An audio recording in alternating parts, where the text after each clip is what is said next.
Hello, everybody. Today, I would like to share with you a German language interview not conducted by myself, but by Mr. Roger Köppel, the editor-in-chief of the Swiss Welt Woche Magazine. In this one, he talks to the brilliant German realist and military man, the former General Harald Kujat. General Kujat served in the German Airforce and even was the chairman of the NATO Military Committee from 2002 to 2005. Although this interview is a few weeks old, his assessment of the situation in Ukraine and the call for immediate negotiations, not on the basis of morals, but on purely military grounds, are now more pertinent than before. Please have a look. Whoever wants to save Ukraine, whoever wants to avoid a catastrophic military defeat, can only do so by entering into negotiations with Russia. That is the only way to prevent this.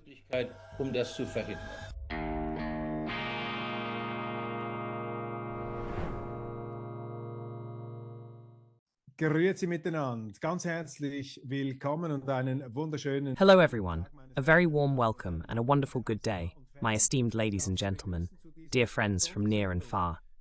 I am pleased to welcome you to this special broadcast of Weltwoche Daily, The Other Perspective, on Thursday, February 29th, 2024, with a prominent guest. It is the former NATO General Harald Kujat, who has often provided insights into the events in Ukraine for Weltwoche. General, Mr. Kujat, I warmly welcome you to Weltwoche Daily. How are you? Bei Weltwoche Daily, wie geht es Ihnen? I'm doing well. Whenever I talk to you, I feel good because you spread such a cheerful mood. Vielen Dank. Thank you very much. Sometimes the madness of the present can only be met with cheerfulness. Either you are cheerful or cynical, so we choose to be cheerful. Ja, für eine grundsätzlich lebensbejahende Zuversicht. Yes, for a fundamentally life-affirming, confident attitude, which is ultimately the only rational one. I would like to talk with you about the recent developments in Europe, in the European Union. We have heard from the French President Macron that he has suggested deploying NATO ground troops to Ukraine. There are similar statements from Eastern Central Europe. How do you assess this? What is behind it and what would it mean? Was steckt da dahinter und was würde es bedeuten? Nun, ich habe erwartet, dass diese Diskussion jetzt...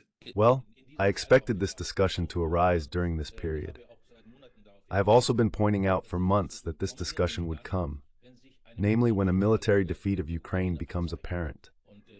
All those who previously spoke very euphorically of a military victory for Ukraine, or even a war gain for Ukraine, are now in a difficult situation.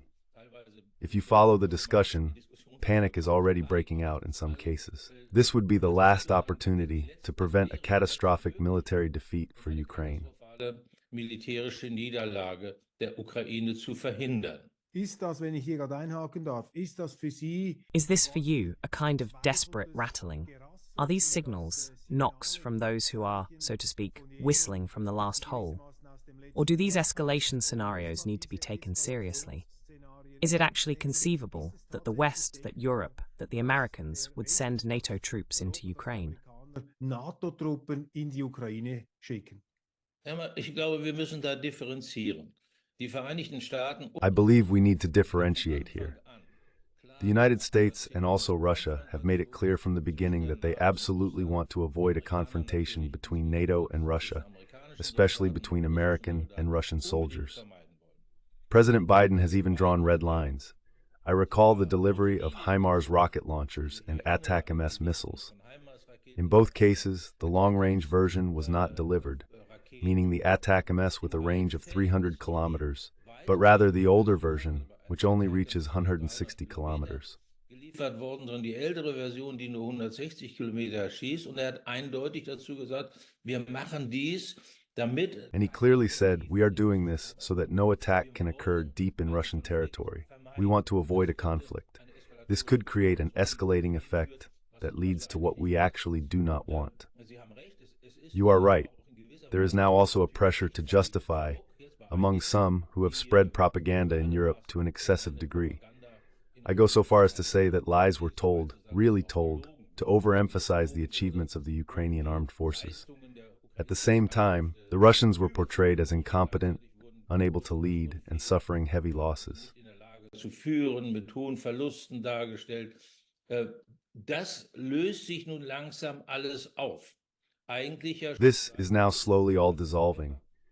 Actually, it has been since early November at the latest, when the then Ukrainian commander-in-chief Zizlinski said the major offensive had failed. Ukraine is now no longer capable of conducting offensive land warfare. The Ukrainian armed forces are significantly thinned out along a front that is over 1,000 kilometers long due to the extremely high losses they have suffered, most recently also in the offensive. They are now retreating to a defensive position on the advice of the United States. President Zelinski ruled this out in Davos and Munich, but in fact, it has long since begun. In München, aber de facto hat das längst begonnen. President Zelinski hat davon gesprochen, die Ukraine. President Zelensky mentioned that Ukraine has lost 31,000 soldiers. The Russian commander-in-chief, Shoigu, cited a figure of 441,000 dead Ukrainian soldiers. Do you have an idea of where we stand in terms of the losses on the Ukrainian and Russian sides? Also 31.000 ist natürlich völliger Unsinn. Well, 31,000 is, of course, complete nonsense. It is entirely clear that both sides do not accurately represent their own losses. It is not just a military war, but also an information war. This must always be kept in mind. Even the Americans do not receive precise numbers from the Ukrainians, but they have ways to verify the losses. Additionally, one can infer from the course of operations what the ratio of losses is on the Ukrainian and Russian sides. It must always be said that when we speak of losses, we mean fallen soldiers, and also soldiers who are so severely wounded that they can no longer be deployed. Soldaten, die so schwer verwundet sind, dass sie nicht mehr eingesetzt werden können. Und das Verhältnis ist unterschiedlich, das hängt davon ab, ob man sich in der Verteidigung... And the relationship is different. It depends on whether one is in defense or conducting offensive operations. Let's look at the last few months, since June 4th, when Ukraine's major offensive began. Ukraine faced great difficulties because the attacker had to expose themselves in the terrain and was practically trapped in the deeply layered defensive positions. The Russian forces, on the other hand, were in protected positions. Additionally, Russia has absolute air superiority over the operational area and was able to deploy its attack helicopters practically unhindered. Praktisch ungehindert einsetzen konnte. Und die haben natürlich insbesondere Panzer ins Visier genommen. And they have, of course, particularly targeted tanks, including Western tanks. In addition, there is something that is not discussed at all in the West. Since the 1970s, the Russians have developed a technological capability that gives them enormous advantages in a war. We call it ISR, which stands for Intelligence, Surveillance, Reconnaissance.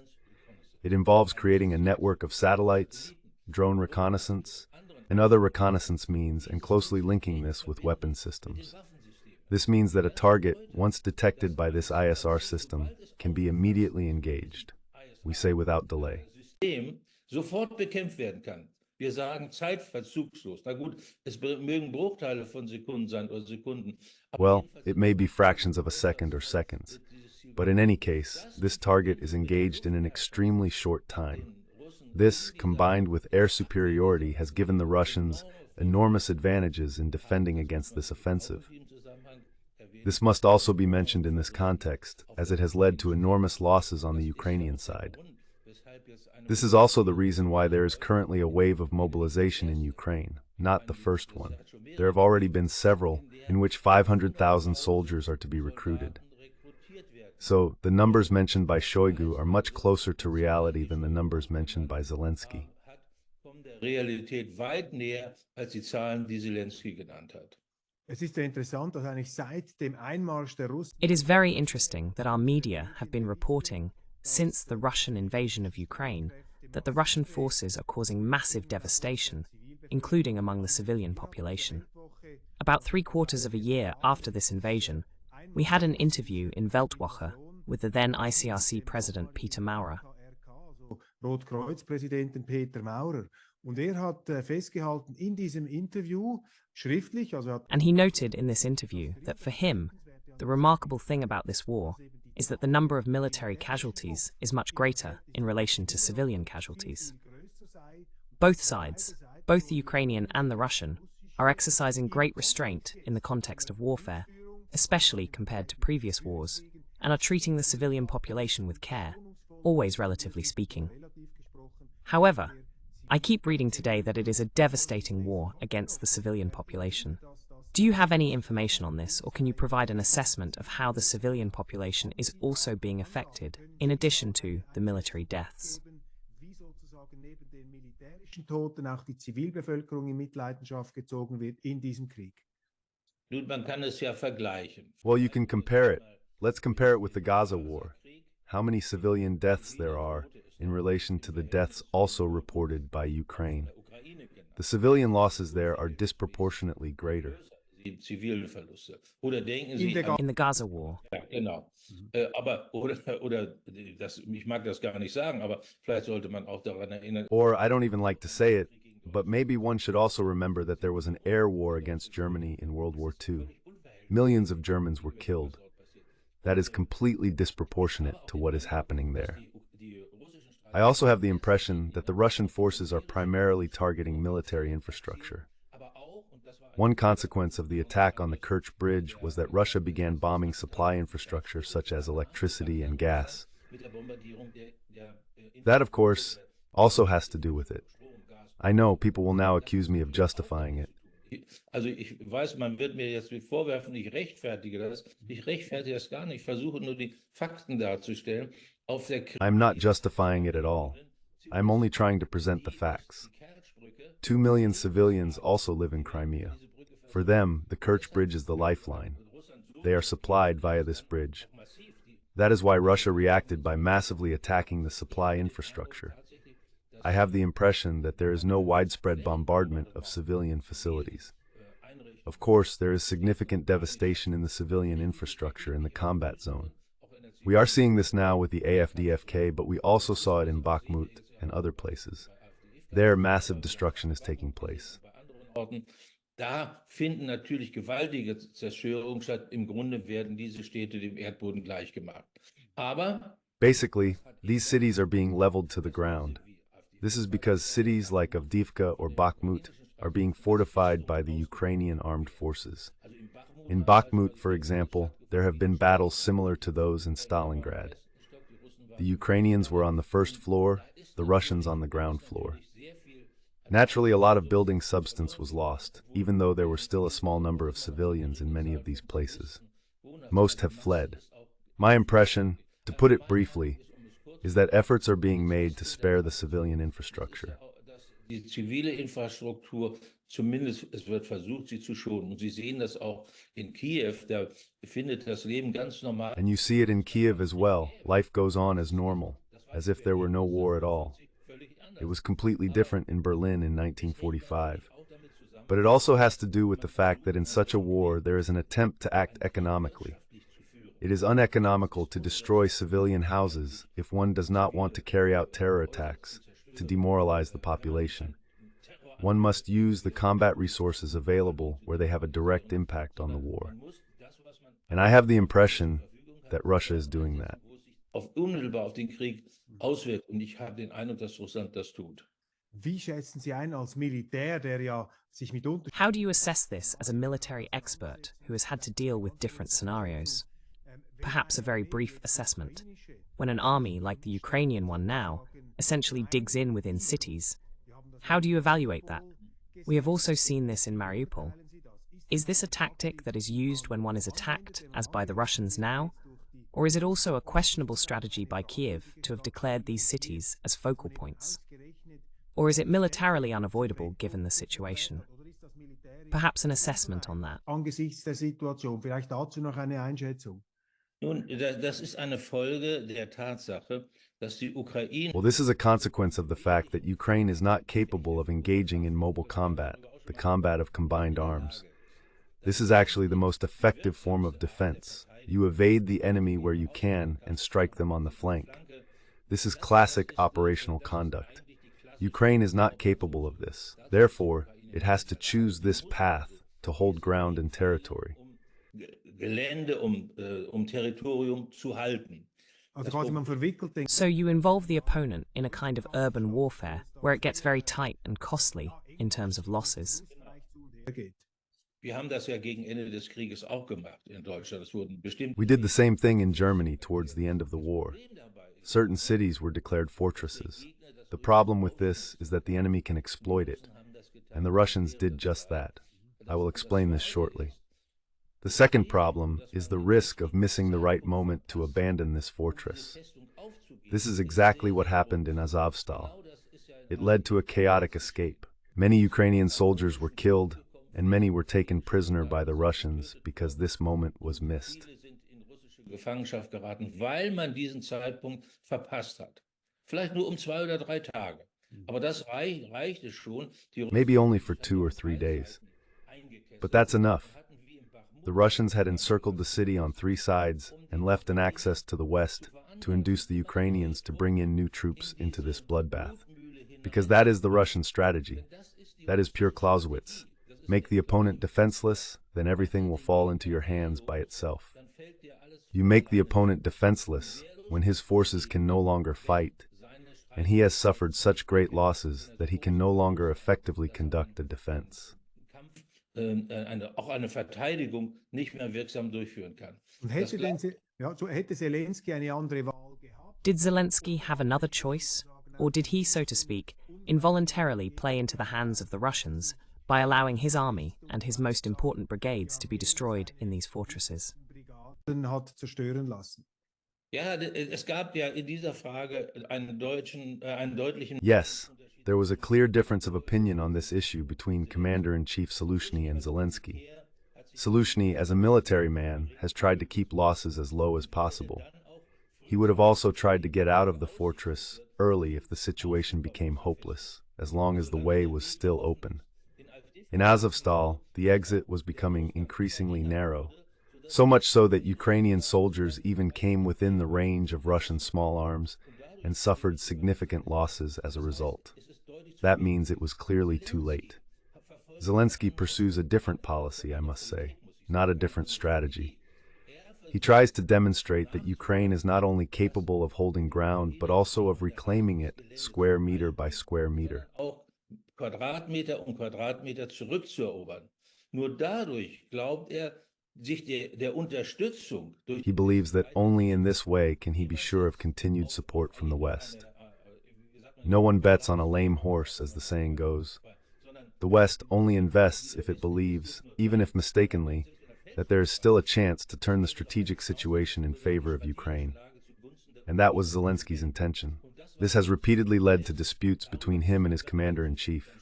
Zaluzhny has said, "We are trying to reclaim square meter by square meter and are suffering an enormously high blood toll in the process." This is exactly the fact we are talking about, how they have actually fallen into the Russians' trap. Über die wir gerade sprechen, wie sie eigentlich den Russen in die Falle gegangen Aber sind. das ist ja eigentlich etwas hochfragwürdiges, also wenn man sich das vor Augen hält, dass im Grunde That is actually somewhat questionable when you consider that the president is giving these hold orders, even though the top military leadership is telling him that it is far too costly, that we cannot afford it at all. These rallying cries given by the politicians are, in my opinion, examined far too uncritically in our media. It should be criticized when a top commander sees that he cannot hold a front, but still orders his troops to stay in that city. I have read reports in the Anglo-Saxon media that are much more critical than ours. The New York Times wrote that it was an absolutely chaotic retreat, essentially a desperate flight in the end. In your opinion, if you were now the commander-in-chief of the Ukrainian armed forces, hasn't Zelensky gone too far? der ukrainischen Streitkräfte, ist da nicht zu weit gegangen. Natürlich ist ist nicht nur da in AfD zu weit gegangen, auch vorher. Of course, he not only went too far there, but also earlier in Bakhmut and other places. Ultimately, politics decides. It has always been this way, even in earlier wars. I don't want to delve into German history now, but how often have we experienced in the past that it was said to hold out until the last man? This fortress philosophy is completely outdated in modern times. Today's weaponry does not take fortified houses or cities into account. That is nonsensical. But it is a political signal associated with it. Ein politisches Signal, das damit verbunden ist. Aber Und das er natürlich gibt, weil er sich And of course, he does this because he hopes to still receive military aid. I don't want to criticize Zelensky from the comfort of a secure armchair.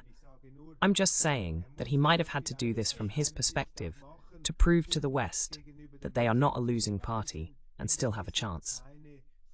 Partei. Wir haben immer noch eine Chance. Das ist richtig, nur man muss versuchen, einen vernünftigen Mittelweg zu finden. That is correct.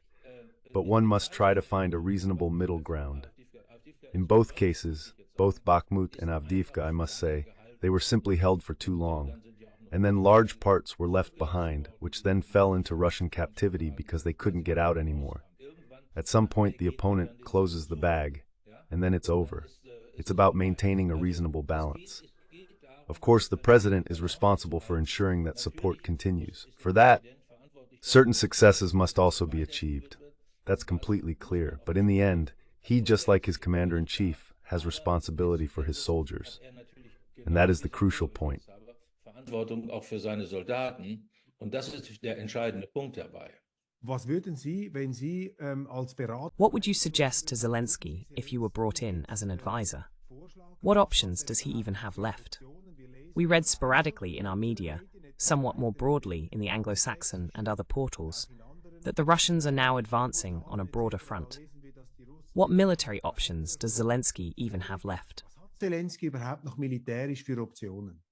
Ja, die Russen haben ja genau dieses Szenario. The Russians had exactly this scenario in mind when they went on the strategic defensive. They said, let the enemy attack. We have low losses because we are operating from protected positions. The enemy has to overcome kilometers of minefields and fortifications. The Russians had a lot of time to build these field positions.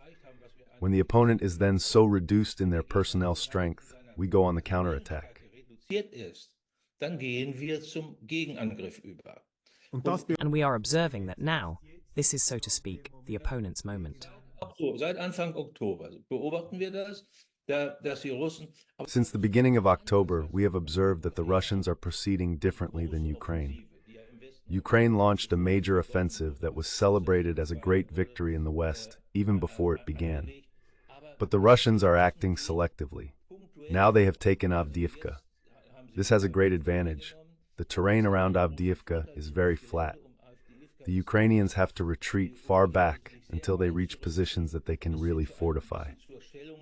They have not yet fortified these positions. That has to happen first. If the opponent advances, they push them further back. The next target is Kharkiv.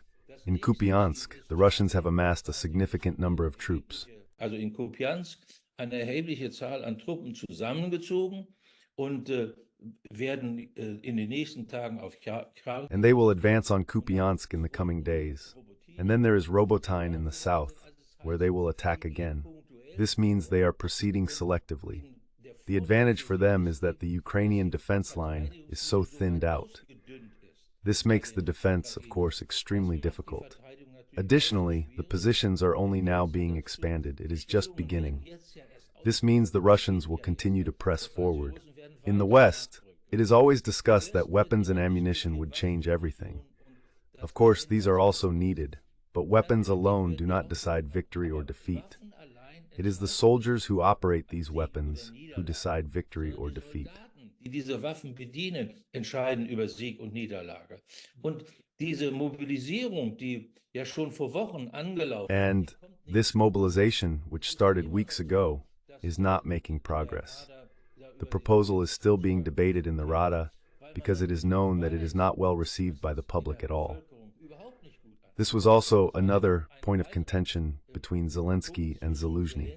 Zelensky wanted Zaluzhny to take responsibility for the mobilization of 500,000 men. Zaluzhny said, "No, that's not my business. That's a matter for politics. That's your responsibility." So you see, this is a very hot issue among the public.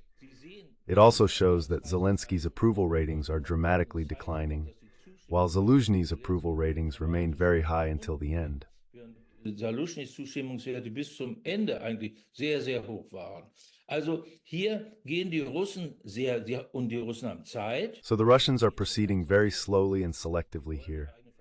They want to minimize their own losses and know that the longer this war lasts, the harder it will be for Ukraine to hold any ground at all. I would like to add that this defensive strategy proposed by the Americans to Ukraine is only one component. The other component is that this essentially means the front line will be frozen and Ukraine's strategic goal of reclaiming Donbass and Crimea will be abandoned. That is the crucial point. The third aspect is that the Americans are trying to withdraw during this difficult final phase. Schwierigen Endphase, sage ich einmal, herauszuziehen. Das hängt nicht nur damit zusammen, dass es immer schwieriger wird, die Unterstützung. This is not only because it is becoming increasingly difficult to get support from Congress. That will probably succeed in the next few days. I assume that. But it only prolongs the war by 3 or 4 months. Then we are back to the same point as today.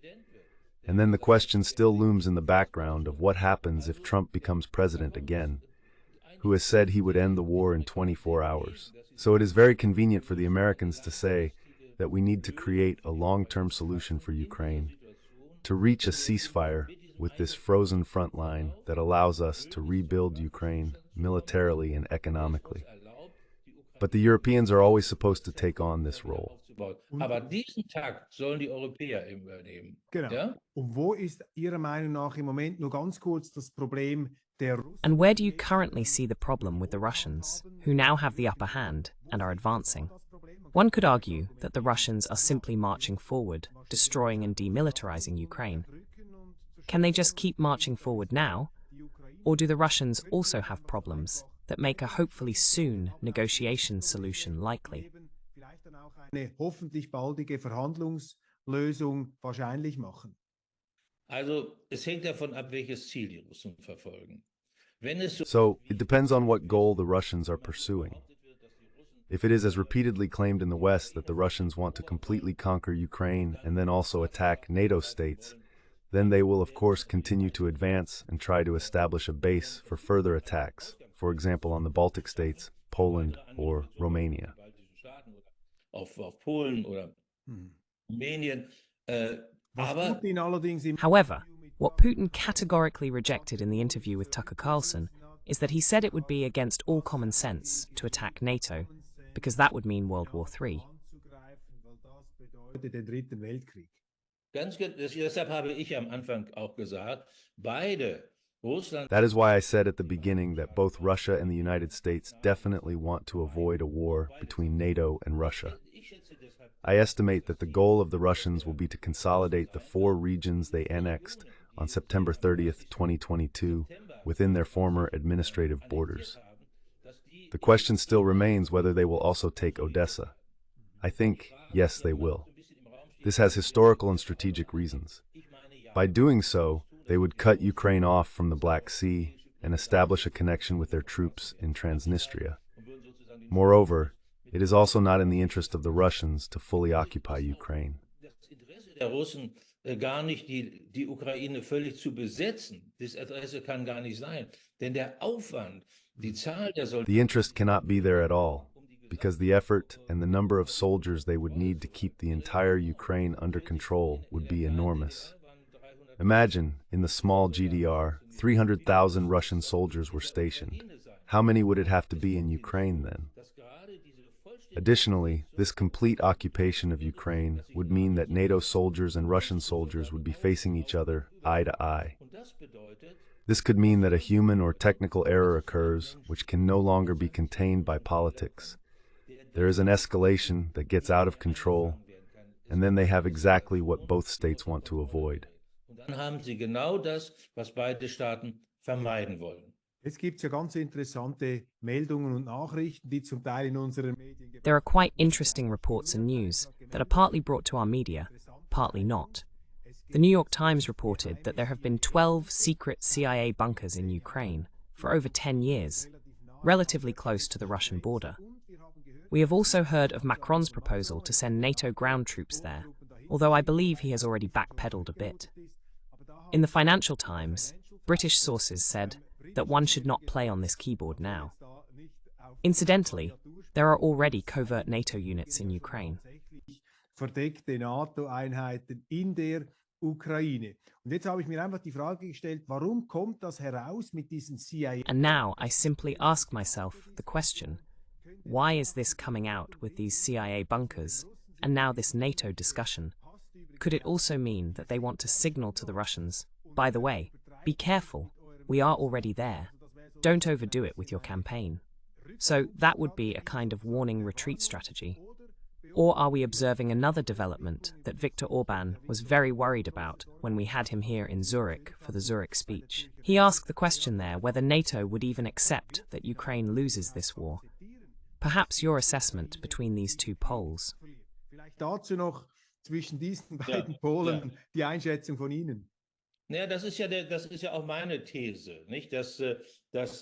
That is also my thesis, that when a military defeat becomes apparent, the calls will come for our Western weapons to be followed by Western soldiers.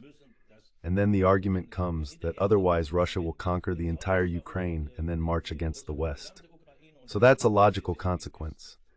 I believe that these leaks about the CIA bunkers, and there were others before, are actually being spread by the Americans to say, be careful, we have already gone very far. We should not go further because President Biden was very clear on the issue of the conflict with Russia. He even spoke of Armageddon, which could arise, and indeed, this risk exists. So I have not yet answered the one question. Also, Sie haben ja nicht, die eine Frage habe ich noch nicht beantwortet. Sie haben ja gefragt, was ist die Alternative dazu? You asked what the alternative is. I can only say one thing. Anyone who wants to save Ukraine, who wants to avoid a catastrophic military defeat, can only do so by entering into negotiations with Russia. That is the only way to prevent it, and that must always be taken into account. This is essentially a development that we have almost slept through, because the longer it takes and the greater Russia's military advances are, the less inclined Russia will be to make concessions. That is obvious. This means that if there is a total military defeat, then the Russians do not need to make any concessions at all. Instead, they will dictate what the political outcome of this war looks like. Das Ergebnis dieses Krieges, das politische Ergebnis dieses Krieges aussieht. Mein Eindruck war, als ich das Interview geschaut habe von Tucker Carlson mit My impression, when I watched Tucker Carlson's interview with Vladimir Putin, was that Putin essentially conducted a 2-hour job interview with the West, if you want to put it somewhat frivolously. He put in an incredible rhetorical effort and went back to the Middle Ages to explain the legitimacy of his position. We ultimately interpreted this as an attempt by someone who feels misunderstood to actually extend a hand to the West. Einer, der sich missverstanden fühlt, dem Westen eigentlich die Hand ausstreckt. Und wie Sie sagen, militärisch wären ja die Russen. And as you say, militarily, the Russians might be in a position where they don't even need to talk about negotiations. The fact that Putin spoke so explicitly about negotiations could be interpreted by me, as a naive Swiss who is always trusting and optimistic, to mean that Putin is actually extending a hand to the West and saying, I don't want to go all the way. I don't want a total confrontation.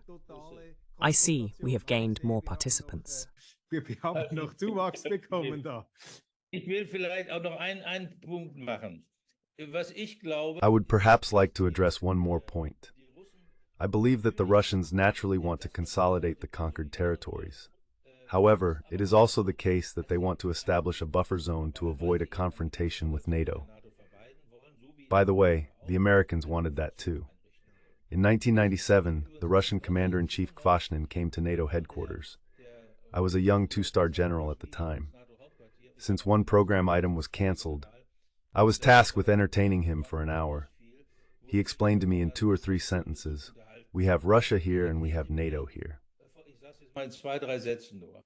Er sagt mir, wir haben hier Russland, wir haben hier die NATO. Und dazwischen ist eine Zone, in der Krisen und Konflikte und sogar Kriege. And in between, there is a zone where crises, conflicts, and even wars can arise.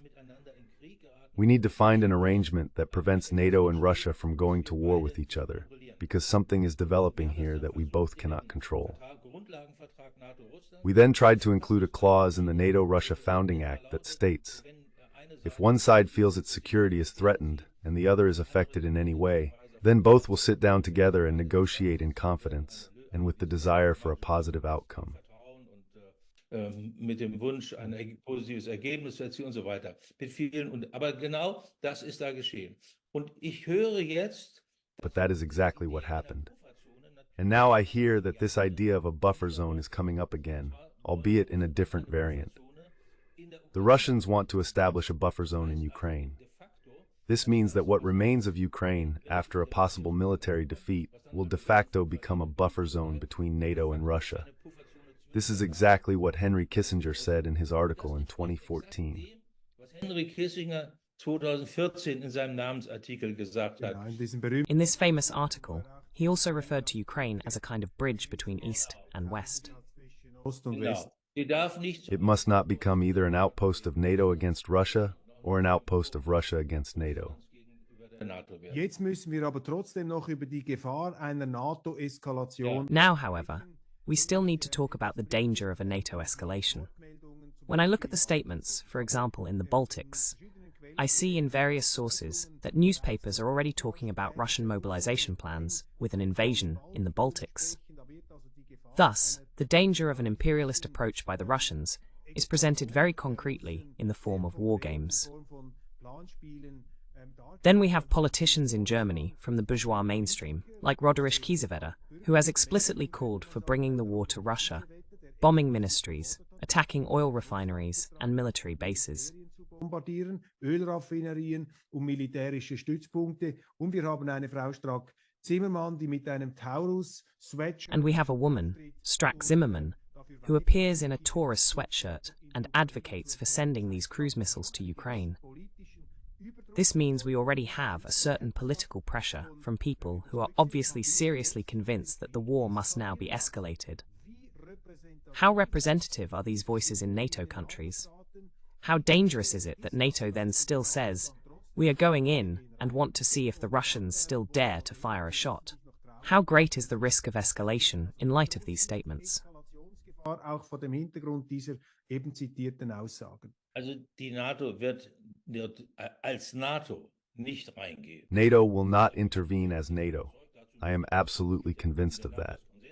In NATO, the principle of consensus applies, meaning all states must agree. I consider that to be out of the question. The Americans don't want that either. They want to get rid of the problems with Ukraine and Europe. Look at the United States defense budget for 2024. It is directly aimed at preparing for a conflict with China. China is the main adversary of the United States. Russia cannot threaten the United States' position as a world power, but China can. If you weaken Russia, as the United States intends, you indirectly weaken its ally China as well. Dann schwächt man indirekt natürlich auch den Verbündeten China. Aber der Hauptgegner ist China. Also die NATO geht dort geschlossen nicht. But the main adversary is China. So the NATO does not go in there collectively. What has been discussed in the background for some time now is whether individual states will go in. These states need to be clear about this. And I think these are not long-standing NATO member states.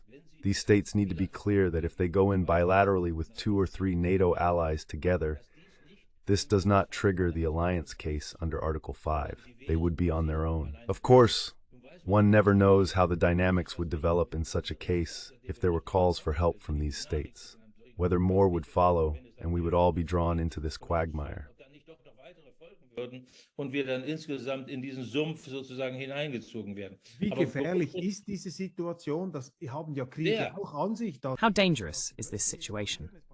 It can suddenly escalate, something unexpected happens, and you find yourself in a purgatory you never wanted to be in. How great do you estimate this danger to be? How much is this powder keg already simmering? Glüht das schon da mottet es in diesem Pulverfass? Also diese Stimmen, die Sie da zitiert haben, die sind völlig irrelevant. So these voices that you have quoted are completely irrelevant. This is a German peculiarity. You quoted the New York Times. The New York Times wrote a few days ago that the Europeans are panicking because they are talking up this threat from Russia, that Russia could attack in 5 or 6 years. This is a typical peculiarity, especially in Germany. This infantilization, as you said, with the tourist t-shirt on the one hand, and then this muscle flexing, we should attack Russia and we have to show Russia. That is simply ridiculous. It must be said very clearly. Das ist einfach lächerlich, das muss man ganz deutlich sagen. Jetzt würde man hier natürlich entgegenhalten, es gibt auch Stimmen in der Schweiz, die Now, of course, one might counter that there are also voices in Switzerland that argue this way. They say that the threat from Russia is being completely underestimated. The Russians are a real danger to the West and Europe. If we don't put a stop sign in front of Putin once and for all now, he will sooner or later expand imperialistically. This is an argument that many concerned and reasonable people put forward. I believe them. They are afraid. What do you say to that? Und ich nehme Ihnen das ab, die haben Angst. Was sagen Sie zu denen? Also die Frage ist ja immer, das was... So the question is always what you quoted, these voices. It's essentially about the question of deterrence. How can we prevent Russia from attacking us? It is assumed that Russia has the intention and will eventually, in 4, 5, or however many years, gain the capabilities to do so. It is assumed that they are currently weakened by the war, but that they have significantly increased their defense budget and switched to a war economy. The fact is that the Russian armed forces are much stronger today than they were 2 years ago, and also much stronger than 10 or 20 years ago. Wesentlich stärker, als sie noch vor 10 oder 20 Jahren waren. Das muss man sich, glaube ich, auch vor Augen halten. Das Zweite, I think we also need to keep that in mind. The second point is, if Russia were to attack NATO, then NATO would naturally set up a strong defense with American support. It would take a while for reinforcements to arrive here. I am convinced that Russia would not be able to achieve a military victory over NATO, and the Russians know that too. But NATO would also have a big problem. At least initially, it would be extremely difficult to fend off the Russians. We need the American reinforcements for that, which are mostly withdrawn. That takes 4 to 6 months. in der Masse ja zurückgeführt sind, das dauert 4 bis 6 Monate. Es gibt ja auch nicht mehr die Auslagerung von Material in Europa. There is no longer the outsourcing of material in Europe. This means that one of the two sides, and I can't tell you which side it will be because it is quite balanced, but one of the two sides will not be able to achieve its military objectives. And in this situation, the question arises, do we now have to resort to a nuclear first strike? This could be Russia, but it could also be Europe. This means that a war could arise, not a world war as is always said, the Third World War, but a war limited to Europe, a pan-European war, with the risk of nuclear weapons being used. Mit dem Risiko auch eines Nuklearwaffeneinsatzes. Deshalb plädiere ich auch dafür, dass Deutschland insbesondere... That is why I also advocate that Germany in particular restore the capability for national and alliance defense that we have given up, and that NATO as a whole is also capable of defense. This is not only about the 2% of the budget, but also about structural issues as well as modern equipment and armament. My mentor for many years was Helmut Schmidt, and like him, I am a proponent of the strategy of balance. We need to establish a military balance that forbids either side from even thinking about an attack. But more needs to be done. Überhaupt an einen Angriff zu denken. Aber es muss mehr dazu kommen. Dieses militärische Gleichgewicht muss politisch abgesichert werden. This military balance must be politically secured by concluding arms control and disarmament treaties. For example, the CFE treaty should be updated. This is a treaty on the limitation of conventional forces with flank arrangements. Treaties that the United States has unilaterally terminated, such as the Open Skies Treaty, which ensures transparency and predictability of political actions, should be reactivated. The INF Treaty, or a successor treaty, which prevents European nuclear armament, must also be reinstated. Much more is crucial. But I see no approach for this, and that is the problem. Aber ich sehe keinen Ansatz dafür, und das ist das Problem. Der frühere amerikanische Botschafter in den USA, Jack Matlock, hat The former American ambassador to the Soviet Union, Jack Matlock, recently gave an interview to a Swiss researcher in Japan, Pascal Lothar, who deals with neutrality studies. Jack Matlock said that the war in Ukraine, which was escalated by Putin in 2022, is essentially a war from a strategic defensive position. It is a late consequence of the missed opportunity to integrate Russia into a common security structure in Europe in the 1990s. He clearly contradicts the statement that Putin is waging an imperialist war of conquest here. It is a war from a strategic defensive position with the aim of driving the Americans out of this buffer zone. What do you say to this assessment? Herauszuvertreiben. Was sagen Sie zu dieser Einschätzung? Ich sehe das genauso. Die Russen haben zwei strategische. I see it the same way. The Russians have two strategic goals. First, to maintain the nuclear strategic balance with the United States. A particular problem is the development of NATO's ballistic missile defense system, which they see as a threat to this balance. The second goal of the Russians is to push the United States at least out of Eastern Europe. That is quite clear. I led the first round of accession negotiations for NATO expansion myself. In doing so, I came to the realization that the Russians always view this complex situation, which arose at the end of the 1990s, from historical and strategic perspectives. Historischen und unter strategischen Gesichtspunkten sehen. Historisch, wer hat uns angegriffen? Eine Überbetonung. Historically speaking, who attacked us? An overemphasis on our own security needs, and strategically, which country is changing the then existing balance to our disadvantage? For example, Ukraine is of course an enormous geostrategic, or the American nuclear missiles, ABM stations in Poland or Romania, which they still wanted to set up. I see it the same way. One must also not forget that the Russians actually approached NATO after 1991. They tried to establish a good relationship. We concluded the foundational treaty with each other. We had close political coordination between Russia and NATO, and we had very, very close military cooperation, which people always tend to forget. Enge militärische Zusammenarbeit, was die Menschen ja immer wieder vergessen. Russische Soldaten haben unter dem Kommando eines NATO-Befehls. Russian soldiers participated in NATO military operations under the command of a NATO commander, for example in Kosovo. We also cooperated closely with Russia in other ways. After the sinking of the Kursk, we conducted joint exercises. It was a very, very close cooperation. Then at the beginning of this century, a change occurred. It started with the unilateral termination of the ABM treaty. The Russians saw this as an attempt to alter the nuclear strategic balance to their disadvantage.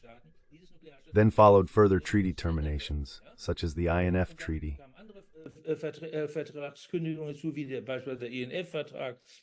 Still in 2019 by the Trump administration.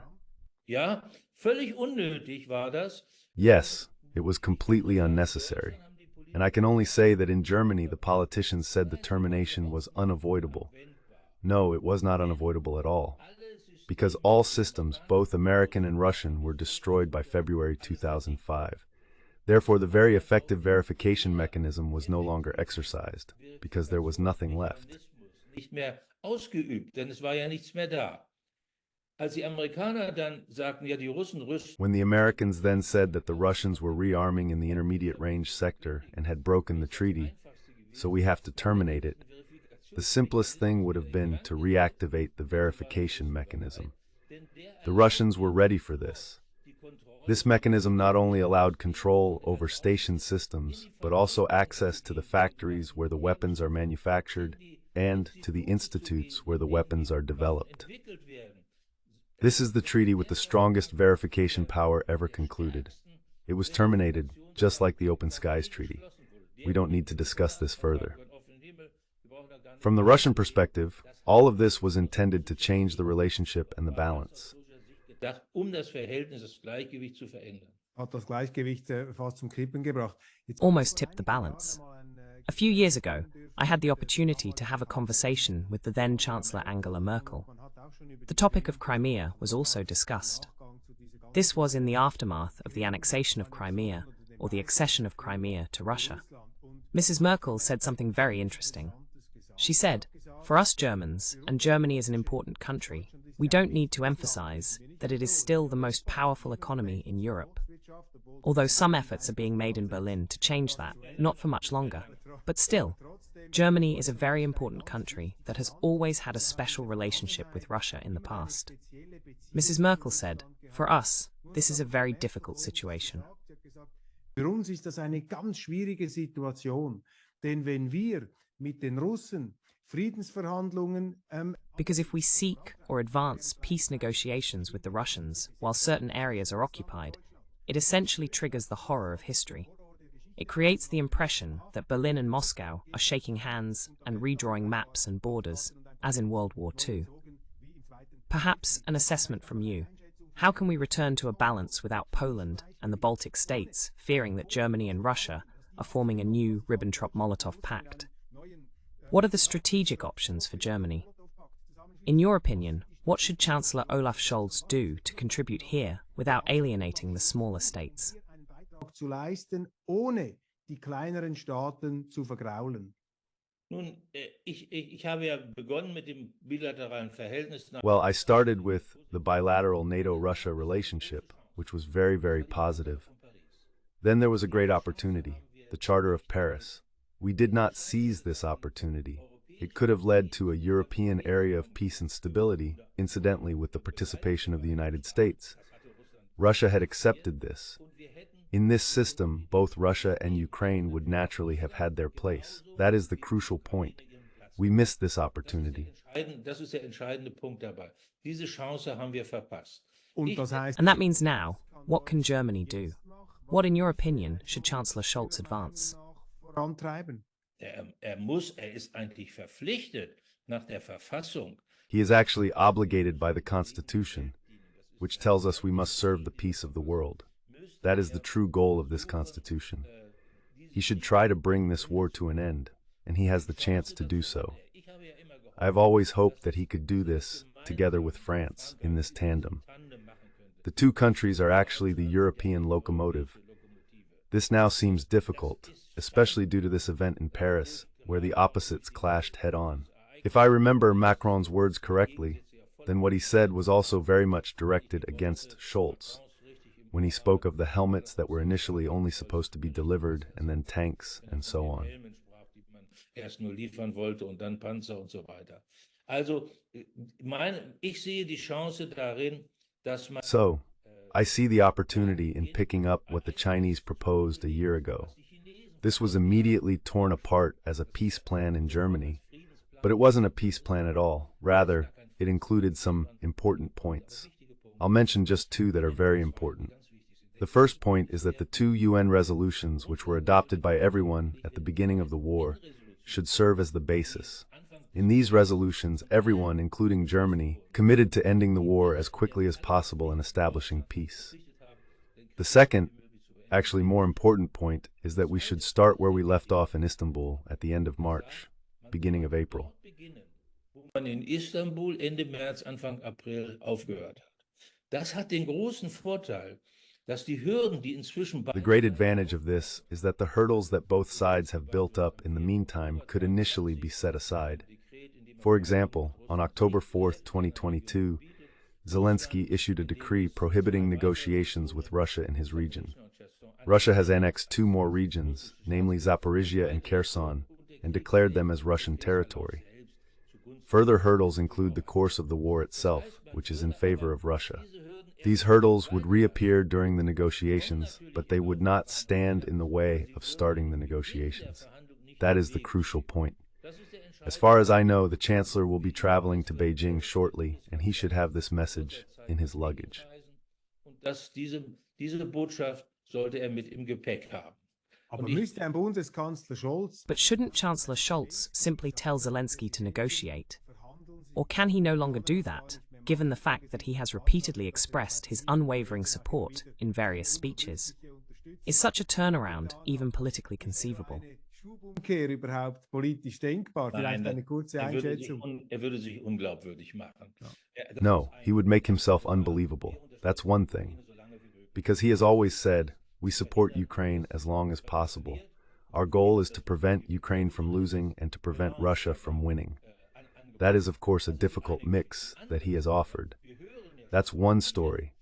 The other is that we are already hearing from Kiev that Western support is no longer happening to the extent that would be necessary. It is only trickling in and is entirely in question. That means, if he did that, he would attract the blame. He certainly doesn't want that either. So I think this needs to be coordinated with the United States, because the two main actors in this war are undoubtedly the United States and Russia. That, of course, needs to be done. Das muss natürlich gemacht werden. Allerletzter Punkt. Wladimir Putin, der russische Präsident. Final point. Vladimir Putin, the Russian president, said something astonishing in an interview with Tucker Carlson. This has always been brushed aside here. He said we could go back to the Istanbul peace agreement from April 2022. It was a mistake that President Zelinski simply ran away. It was a mistake by the Americans and the British to persuade him to do so. But such a mistake can be corrected, and they would be ready to re-enter these negotiations. There are certain interpretations. Do you believe Putin when he says that? Or must one, as a military person, always say that in war there is always deception and lies? Do you believe Putin's peace overtures? Gelogen. Nehmen Sie Putin diese Friedensschalmeien ab. Also, die Russen haben natürlich genauso wenig ein Interesse. Well, the Russians naturally have just as little interest in continuing to lose soldiers daily. The Russian population won't put up with that ad infinitum either. That's completely clear. Furthermore, Russia is approaching its strategic goal, if I interpret it correctly.